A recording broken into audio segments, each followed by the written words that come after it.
Hello everyone.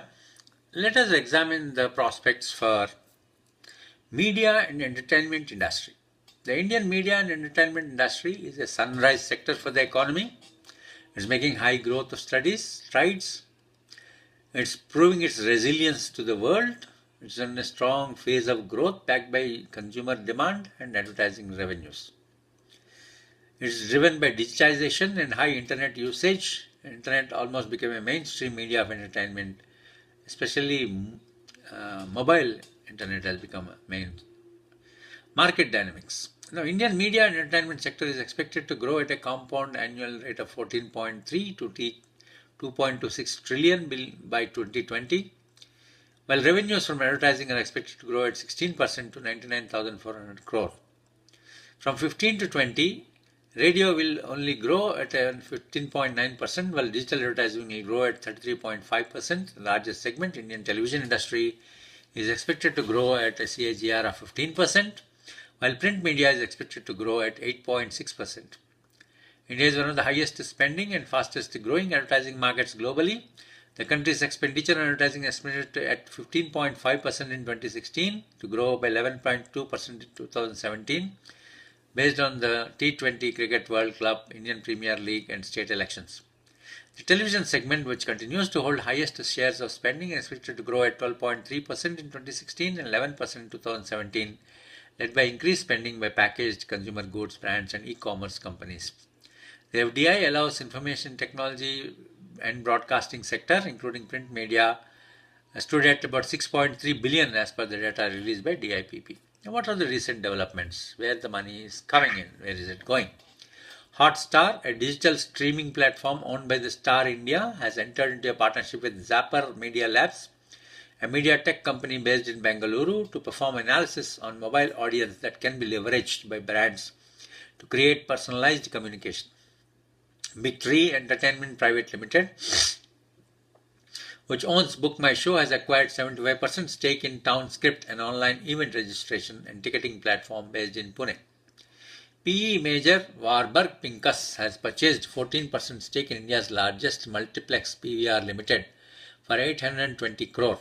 ITW Consulting, a global sports consulting and management company, has forayed into Indian market by launching its entertainment, media and communication arm, ITW Playworks, which will be based in Mumbai with offices across Delhi, Bengaluru, Chennai and Kolkata.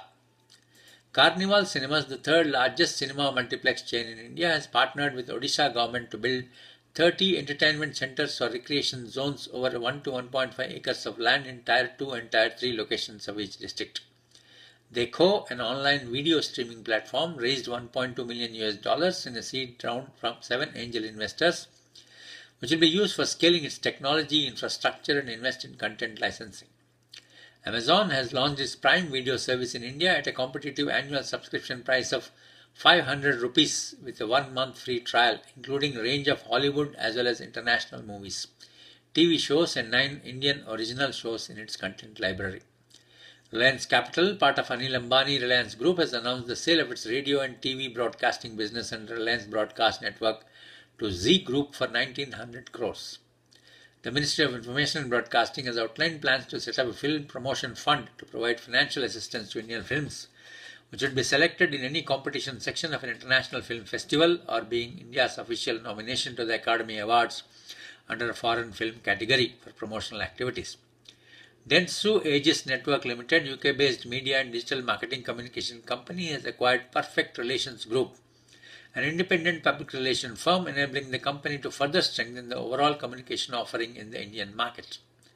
Kidzania, the Mexican chain of family entertainment centers, plans to expand its footprint in southern India by investing 100 crore for setting up a theme park which will be spread over 75,000 square feet by the end of 2017. Lee Eco, the China-based technology company, plans to invest 1,330 crore into developing content for India, including its own product content, in the next 2-3 years. Voice Media LLC, a US-based digital media and broadcasting company, has entered a JV agreement with Times Group to open a new bureau and production hub in Mumbai and launch digital, television, mobile and branded content in India. Cinepolis, a Mexico-based multiplex chain, plans to add 160 more screens by investing 400 crore in India in the next 2 years, thereby taking its total count to 400 screens in the country. Dalian Vanda Group Company Limited, world's largest cinema chain operator, has initiated talks with leading multiplex owners in India like PVR Limited and Carnival Cinemas Limited to acquire assets and enter Indian markets.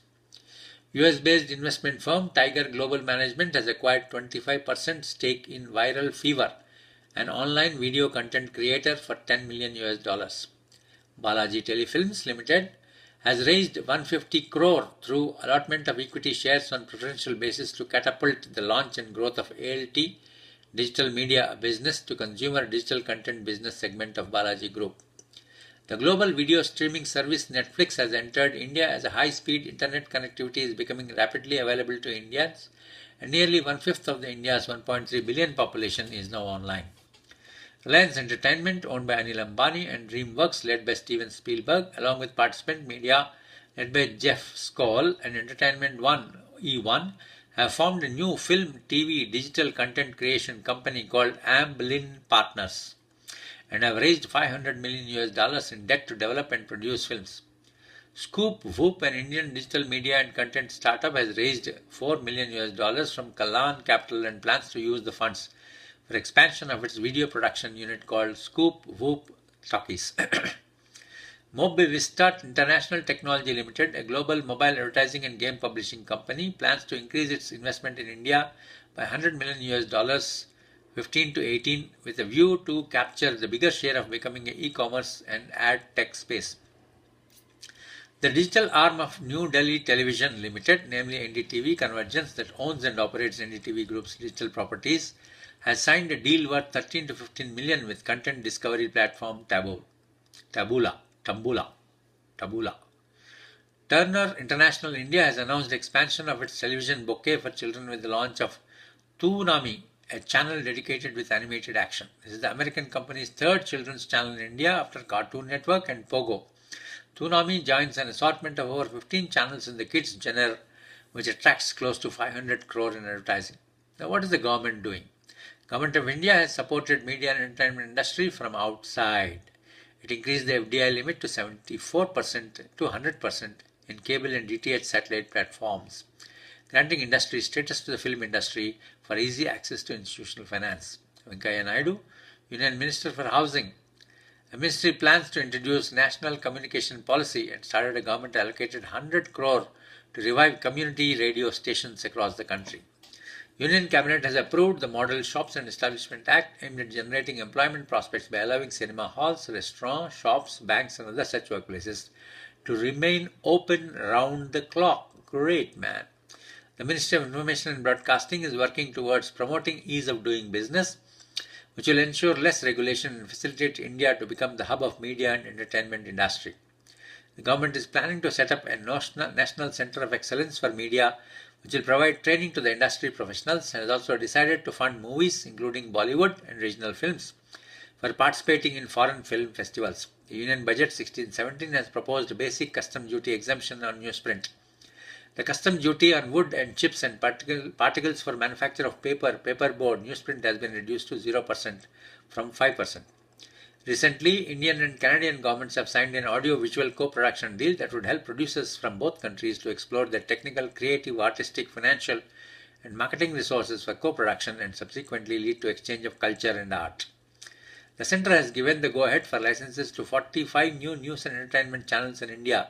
Among those who have secured licenses include established names like Star, Sony, Viacom and Zee. There are 350 broadcasters which cater to 790 channels. We want more competition and we wanted to open it up for the public. So far we have approved the licenses of 45 new channels. It's a mix of both news and non-news channels, said Mr. Bimal Julka, Secretary. Union Cabinet chaired by PM Narendra Modi has given its approval for entering into audio-visual co-production agreement between India and the Republic of Korea.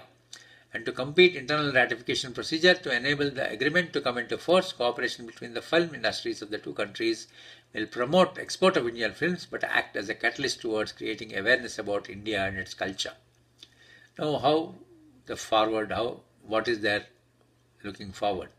The Indian media and entertainment industry has an impressive growth path. The revenue from advertising expected at a CAGR of 13% will exceed 91,600 crores in 2019. and 41,400 crores in 2014. Internet access has surpassed the print segment and second largest segment, contributing to the overall M&E industry revenues. Television and print are expected to remain largest contributors to advertising pie in 2018 as well. Internet advertising will emerge as the third largest segment with a share of about 16%. In M&E advertising, the film segment. Thank you for watching.